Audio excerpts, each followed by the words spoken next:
नमस्कार। पशु परिचर भर्ती में नॉर्मलाइजेशन के नाम पर हुए अन्याय के खिलाफ जो हमारी लड़ाई सड़कों पर लड़ी जा रही थी बड़ी मजबूती से, अब जब हमें जरूरत पड़ी कि इस लड़ाई को न्यायालय में भी लड़े, क्योंकि जो फर्जीवाड़ा हुआ है, जो घोटाला हुआ है, वो बड़े लेवल पर है। सड़कों पे हमारी लड़ाई आने वाले दिनों में भी जारी रहेगी, लेकिन हमारे सभी लोगों का कहना था कि इस लड़ाई को हम न्यायालय में लड़े। और पिछले कई दिनों से हम इस बात को आपसे कह रहे थे कि इस लड़ाई को हम न्यायालय में भी लड़ेंगे, सभी जगह लड़ेंगे जहां हम इसे लड़ सकते हैं। और मेरे लोगों, आज फाइनली न्यायालय की लड़ाई हमने शुरू कर दी है। और एक बात लगातार हम कह रहे थे आपसे कि ये जो केस हम लड़ेंगे, फ्री लड़ेंगे, निस्वार्थ भाव से लड़ाएंगे। ऐसा जो वकील होगा जो फ्री बच्चों की मदद करेगा, जो फ्री में केस लड़ेगा, उसी को ये केस देंगे। और साथियों, आज हमें बड़ी खुशी हो रही है बताते हुए कि ऐसा एक महान वकील, देवता वकील, जो युवाओं की पीड़ा को समझा और फ्री में बहुत बड़े वकील ने इस केस को लिया है। एक भी बच्चे को इस कोर्ट केस के नाम पर, किसी भी फर्जी आदमी को पैसे देने की जरूरत नहीं है। ये केस निःशुल्क लड़ा जाएगा और जल्दी आने वाले दिनों में केस फाइल होते ही सारी जानकारी आपको साझा कर दी जाएगी, आपके सामने आ जाएगी। आप धैर्य और भरोसा बनाए रखें। इस लड़ाई का न्यायालय में भी पक्ष बड़ी मजबूती से रखा जाएगा।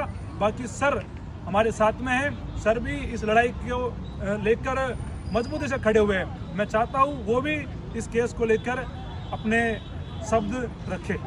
बिल्कुल मनोज जी, बहुत बहुत धन्यवाद। तमाम विद्यार्थियों को मैं बताना चाहूँगा, आज हमारे लिए खुशी का दिन है कि एडवोकेट साहब ने हमें हाँ भर दी है कि मैं उन तमाम जो पीड़ित विद्यार्थी है, जिनके साथ वास्तव में अन्याय हुआ है और जो मेहनती है, उनका मैं केस फ्री में लड़ने जा रहा हूँ। इससे ज़्यादा हमारे लिए खुशी की बात कोई हो नहीं सकती है। और बहुत जल्द, 1-2 दिन में ही हमारी जैसे ही याचिका दायर हो जाएगी, हम आपके सामने हमारी सारी बातें डिस्क्लोज कर देंगे।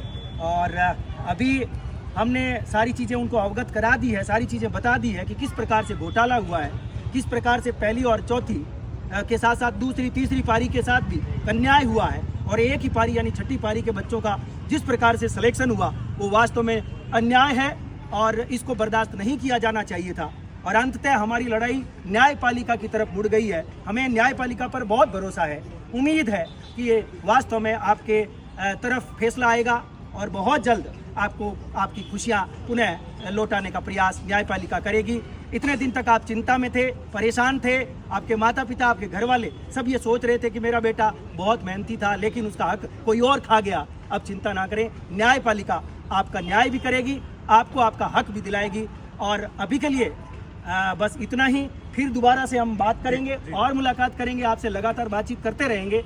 आप तमाम जो विद्यार्थी मुझे सुन रहे हैं, हम जल्दी ही आपको सूचना देंगे कि किस प्रकार से आपको हमें आपकी चीज़ें, डॉक्यूमेंट देने हैं, ताकि हम जो हमारे वकील साहब हैं उनको हम दे करके जल्द से जल्द 1-2 दिन में ही याचिका दायर कर सकें। सत्यमेव जयते। जय हिंद। जय हिंद।